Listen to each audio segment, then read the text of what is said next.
Hello दोस्तों, welcome back to our view novel. यह video सोलैंड 5 की नोवेल पर बेस्ड पार्ट 74 है। पिकॉक किंग भी सीधे पॉइंट पर आते हुए तांगसन से कहता है, तुम सी गॉड के मैसेंजर हो, लेकिन इस बात पर मैं कैसे विश्वास कर सकता हूँ। साथ ही पिकॉक किंग तांगसन की ब्लड लाइन को भी नहीं समझ पा रहा होता है, क्योंकि वह किसी भी ब्लड लाइन को तांगसन में नहीं देख पा रहा होता है। लेकिन इंसानों में सबसे पावरफुल प्रेजेंस जो अब तक पिकॉक किंग ने देखा है, उनमें वह तांगसन होता है और सोचता है क्या सी क्लैन में ऐसी प्रेजेंस भी हो सकती है। पिकॉक किंग के पूछने पर तांगसन ने कहा होता है, हाँ मैं सी गॉड को रिप्रेजेंट करता हूँ। जैसे ही तांगसन बोल रहा होता है, उसकी आंखों में गोल्डन होलो के साथ माथे पर गोल्डन ट्राइडेंट बनता हुआ दिखाई देता है। साथ ही अपनी लाइट भी बिखेरने लगता है। इसके साथ ही तांगसन की पूरी बॉडी फ्लैश होने लगती है। इससे प्रेशर तो कम होता है, लेकिन पहचाना जा सकता है और यह पिकॉक किंग को वही वाइब देता है जो जिंगफैंग के आने पर जब पोसाइडन ने कैरी सिटी को बचाया था, उसी के जैसा पिकॉक किंग को लगता है, जिससे पिकॉक किंग को तुरंत ही विश्वास हो जाता है। वैसे भी उस दिन सी गॉड नहीं आया होता तो पिकॉक किंग अब तक बचा ही नहीं होता, जिससे अब उसे तांगसन पर बिल्कुल भी शक नहीं होता है। इसी के साथ पिकॉक किंग के तेवर तुरंत ही नर्म हो जाते हैं और पूछने लगता है, मेजेस्टी सी गॉड अभी कहाँ है। इस पर तांगसन ने जवाब दिया होता है, वह गहरे समुद्र में कल्टीवेशन कर रहे हैं और उनकी वापसी काफी ज्यादा लंबी होती है। और उन्होंने कहा है, जब तक यंग मास्टर का भविष्य कैरी सिटी में है, तब तक समुद्र के हजारों सी क्लैन कैरी सिटी के साथ हैं। और इस तरह से काफी कुछ कहता है, जिससे पिकॉक किंग को विश्वास होता है पोसाइडन की पावर उसके साथ है। तभी पिकॉक किंग ने कहा होता है, यदि सी गॉड को हमारी कुछ आवश्यकता हो तो बेझिझक कह सकते हो। तब तांगसन ने हेवनली फायर फाइन गोल्ड की मांग रखी होती है। इसी मेटल का एक और नाम होता है, इसे लावा आयरन भी कहते हैं, जिसे पिकॉक किंग ने रेयर लेकिन मिलने लायक बताया होता है, जिससे उसके इंतजाम में समय लगने वाला होता है। हालांकि तांगसन को नहीं पता होता है यह कितना रेयर है, क्योंकि तांगसन को यह ऑक्शन में मिल गया था। इस तरह से इनकी बातें पूरी हो चुकी होती हैं। मेई सूरा और तांगसन के बारे में सोचती रहती है। हालांकि अब मेई तांगसन के पहले से कुछ ज्यादा करीब आ जाती है। भले ही मेई को अभी पिछली जिंदगी की यादें बिल्कुल भी याद नहीं आती हैं। इसी के साथ समय आगे निकलता है और पलक को झपकने के साथ 2 दिन का समय बीत जाता है। सुबह सुबह तांगसन के दरवाजे पर दस्तक होती है। तांगसन ने दरवाजा खोलने पर पाया होता है मेई व्हाइट ड्रेस में तांगसन के सामने होती है और शर्माते हुए कहती है, मैं जाने को तैयार हूँ और बाद में तुम्हें कॉल करती हूँ। तांगसन भी जल्दी ही फ्रेश होने के साथ तैयार हो जाता है। ब्रेकफास्ट के बाद मेई दोबारा आ चुकी होती है। फिर टेलीपोर्टेशन के साथ तांगसन को सिटी कॉर्नर में ले जाती है। यहाँ पिकॉक किंग पहले ही तांगसन का इंतजार कर रहा होता है।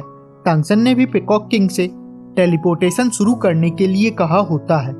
समुद्री वातावरण से तांगसन खुद को काफी एनर्जेटिक पाता है। पिकॉक किंग काफी ध्यान से तांगसन को देख रहा होता है और जैसे ही तांगसन समुद्र में गया होता है, इसके बदलाव को पिकॉक किंग देख पा रहा होता है, जिससे वह समझ जाता है इसका उस समुद्र से गहरा नाता है, जिसे बनावटी रूप में नहीं दिखाया जा सकता है। तांगसन यहाँ पर आगे जाने के लिए जिनफेंगियन के विंग्स का यूज नहीं कर सकता है, नहीं तो पिकॉक किंग तांगसन को सूरा समझ लेगा। इसलिए तांगसन ने गोल्डन मैमथ की ब्लड लाइन का यूज किया और ग्रेविटी कंट्रोल के साथ एक प्रकार से जमीन से थ्रस्ट से पानी पर उड़ान भर लेता है। इसके पीछे मेई और पिकॉक किंग अपने पिकॉक विंग्स की हेल्प से उड़ान भर लेते हैं। तांगसन की मेंटल स्ट्रेंथ के साथ पूरा समुद्र एक पल में किसी झील के पानी की तरह शांत हो जाता है, जिसे देखकर पिकॉक किंग शॉक हो जाता है, जिससे समुद्री जीव चुपचाप गहरे पानी में चले जाते हैं। पिकॉक किंग हैरान हुआ, क्योंकि उसमें केवल मेंटल स्ट्रेंथ का ही यूज किया गया, ना ही किसी डिवाइन सेंस या ब्लड पावर का, लेकिन वह भी इस समुद्र के लिए काफी होता है। इस तरह से यह काफी अंदर की ओर जाने लगते हैं। पिकॉक किंग को अभी भी डर होता है कहीं सी गॉड उसके खिलाफ ना हो जाए, जिससे वह पूछने लगता है और कितनी दूर जाना है। इस पर तांगसन ने कहा होता है, यह ट्रिब्यूलेशन काफी भयानक हो सकता है, जिससे यह 100 मील की दूरी तक जाना चाहता है। नहीं तो हो सकता है इसकी जद में कैरी सिटी भी आ जाए, क्योंकि मेई के पास 2 ब्लड लाइन है और वह स्वार्ड सेंट भी, जिससे यह काफी ज्यादा भयानक हो सकता है। तांगसन भी आगे बढ़ने के साथ सी क्लैन की पावरफुल प्रेजेंस को फील कर पा रहा होता है। पॉसिबली समुद्र की गहराई में फेरी कॉन्टिनेंट से भी ज्यादा पावरफुल क्लैन और लोग हो सकते हैं, लेकिन वह जमीन या समुद्र तल पर आना नहीं चाहते हैं, जिससे कभी कोई उनके बारे में ना जान सका। लेकिन तांगसन समुद्र में आने के साथ कुछ पावरफुल प्रेजेंस को फील करता है। कमजोर क्लैन किसी के समुद्र में घुसपैठ करने पर डर कर भाग जाने वाले हैं, लेकिन पावरफुल क्लैन ऐसा नहीं करेंगे, जिससे अब तांगसन ने अपनी ब्लड पावर का यूज किया होता है, जिससे तांगसन के ऑरा के आगे काफी ज्यादा समुद्री हिस्सा शांत हो जाता है। तभी एक द्वीप दिख जाता है जहां तांगसन रुकने के लिए कहता है। मेई तांगसन से काफी हंसते हुए बात करने लगती है, जिससे पीकॉक किंग को शक होता है, क्योंकि मेई शुरू से ही किसी से इतने अच्छे तरीके से बात नहीं करती है, जिससे पीकॉक किंग तांगसन और सूरा के बीच रिलेशन के बारे में सोचने लगता है। इसी के साथ तांगसन मेई को इंस्ट्रक्शन देता है, जिसे मेई ने भी काफी ध्यान से सुना होता है, और आगे मेई क्रॉस लेग करते हुए आंखें बंद करने के साथ बैठ जाती है। पीकॉक किंग पहरा देने लगता है। मेई के सिर पर व्हाइट गोल्डन क्राउन दिखाई देता है। इसमें मेई का प्योरिफिकेशन भी होने वाला होता है। पीकॉक किंग अपनी पूरी तैयारी कर चुका होता है। तांगसन ने मेई से तियानजी लिंग की पावर की जगह असुरा स्वार्ड को यूज करने को कहा होता है, जो मेई भी मान गई होती है। कुछ ही समय में मेई से सिल्वरी लाइट निकलने लगती है, जो काफी तेज और बदली हुई लग रही होती है। उसी के साथ मेई की ब्लड और क्यूई में काफी ज्यादा फ्लक्चुएशन होने लगता है। इसी के साथ आसमान भी बदल जाता है। तांगसन ने अपने कदम पीछे खींचे होते हैं। थंडर ट्रिब्यूलेशन शुरू होने वाला होता है। किसी भी समय मेई इसका सामना कर सकती है। मेई के पीछे पीकॉक की जाइंट शैडो दिखाई देने लगती है और मेई के आसपास वैक्यूम के जैसा माहौल बनने लगता है। मेई भी उससे बचने की तैयारी कर रही होती है। इस बार जो हेवनली थंडर ट्रिब्यूलेशन होने वाला होता है वह काफी ज्यादा अलग होता है। इससे सभी को सांस लेने में भी समस्या होने लगती है। मेई तैयारी कर रही होती है। मेई ने तांगसन की बात को ध्यान में रखते हुए तियानजी लिंग की जगह असुरा स्वार्ड की पावर को यूज करना शुरू कर दिया होता है, जिससे मेई के सोल सी में रेड लाइट दिखाई देती है और इस लाइट ने तियानजी लिंग को भी आगे बढ़ने से रोक दिया होता है और रेड लाइट बढ़ती जाती है। आखिरकार इस स्वार्ड की पावर की तुलना 10 तियानजी लिंग से भी नहीं किया जा सकती है। यह इतनी पावरफुल हो भी क्यों ना, आखिरकार असुरा स्वार्ड जजमेंट की स्वार्ड है। यह कभी गॉड रिलम में लॉ इन्फोर्सर की स्वार्ड रही है और मेई ने पहली बार इस स्वार्ड से अपना रिलेशन फील किया होता है। कुछ देर बाद इस स्वार्ड को पीकॉक किंग भी देख रहा होता है, जिससे पीकॉक किंग को याद आ जाता है इससे मेई ने मैंगटे को भी हरा दिया था। तभी काले बादलों के बीच गोल्डन लाइट दिखाई दी होती है। इन जाइंट क्लाउड ने दर्जनों मील तक की जगह को कवर कर लिया होता है। आसमान में गोल्डन लाइट को देखकर पीकॉक किंग शॉक हो जाता है और कांपने लगता है, क्योंकि इससे वह काफी ज्यादा डर जाता है। पीकॉक किंग को तो इसकी जानकारी बिल्कुल भी नहीं होती है, जबकि तांगसन जो एक गॉड किंग रह चुका है उसे पता होता है। यह 6 हार्मोनीज एंड 8 वाइल्डनेस गोल्डन डीमोन ट्रिब्यूलेशन होता है। वैसे तो हेवनली थंडर ट्रिब्यूलेशन की कोई खास कैटेगरी नहीं है, लेकिन इसे 9 लेवल में बांटा जा सकता है। फर्स्ट में केवल 1 तो सेकंड में 4 स्ट्राइक होती हैं।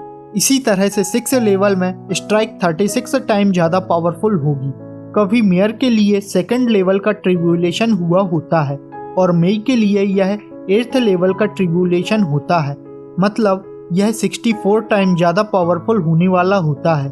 तांगसन को लगता है यह इस प्लान में पहली बार दिखाई दिया होगा और यह पॉसिबली मेई की असुरा स्वार्ड के कारण भी हो सकता है, क्योंकि वह पावर इस प्लान की नहीं है तो वह इसे खत्म करना ही चाहेगा और जल्दी ही यह शुरू हो जाता है। इसकी भयानक थंडर को कैरी सिटी से भी देखा जा सकता है, लेकिन इसकी टेरिफाइंग पावर और प्रेशर के कारण कोई कितना भी बड़ा पावर हाउस क्यों ना हो इसे चेक करने की हिम्मत नहीं कर सकता है। तभी मेई से तांगसन ने कहा होता है इस पावरफुल स्ट्राइक से बचने के लिए अपनी इंटरनल एनर्जी के साथ व्हाइट टाइगर चेंज की पावर का भी यूज तुम्हें करना होगा, जिसे मेई ने भी तुरंत ही मान लिया होता है। उसी के साथ व्हाइट टाइगर की शैडो दिखाई देती है और तुरंत ही मेई की बॉडी में फ्यूज हो जाती है। इसी के साथ पहली स्ट्राइक होती है इससे मेई को लगा होता है उसकी पूरी बॉडी बुरी तरह से कांप गई है। एक ही पल में लगता है मेई के सारे ही बैरियर ब्रेक हो चुके हैं। दूसरी स्ट्राइक के साथ कुछ भी फील नहीं होता है, बल्कि पूरी ही बॉडी ट्रांसपेरेंट हो जाती है। मेई तांगसेन के कहे अनुसार इसे कुछ एब्जॉर्ब भी कर रही होती है, लेकिन इस स्ट्राइक के आगे मेई का स्पेस एलिमेंट खत्म हो रहा होता है। साथ ही मेई में काफी कुछ चेंजेस हो रहे होते हैं। इसी के साथ थर्ड स्ट्राइक होती है, जिससे मेई दर्द से कांप जाती है, लेकिन फिर भी व्हाइट टाइगर चेंज ने इससे मेई को प्रोटेक्ट किया होता है। हर एक स्ट्राइक के साथ मेई की बॉडी, क्यूई और ब्लड पावर में चेंजेस हो रहे होते हैं। मेई इस क्लैश में गॉड लेवल की ओर बढ़ रही होती है। यह बात अलग है, यदि क्लैश को मेई सहन नहीं कर सकी तो मारी जाएगी। 3 राउंड को मेई ने पार कर लिया होता है, लेकिन पीकॉक किंग को पता नहीं होता है और कितना बचा हुआ है, और 3 राउंड के बाद कुछ ब्रेक मिला होता है। तभी फिर से बूम के साउंड के साथ स्ट्राइक शुरू होती है। इस बार इसमें एक साथ 3 स्ट्राइक होती हैं, और जब यह स्ट्राइक मेई को हिट करती है तो मेई के नाक, मुंह, कान से खून निकलने लगता है। मेई अब दर्द में कांप रही होती है। यदि एक्सप्लेनेशन पसंद आए तो वीडियो को लाइक और चैनल पर नए हो तो सब्सक्राइब करते हुए नोटिफिकेशन बेल को ऑन करना ना भूलें। इसी के साथ यह वीडियो यहाँ खत्म होता है। हम मिलते हैं नेक्स्ट वीडियो में। Thanks for watching.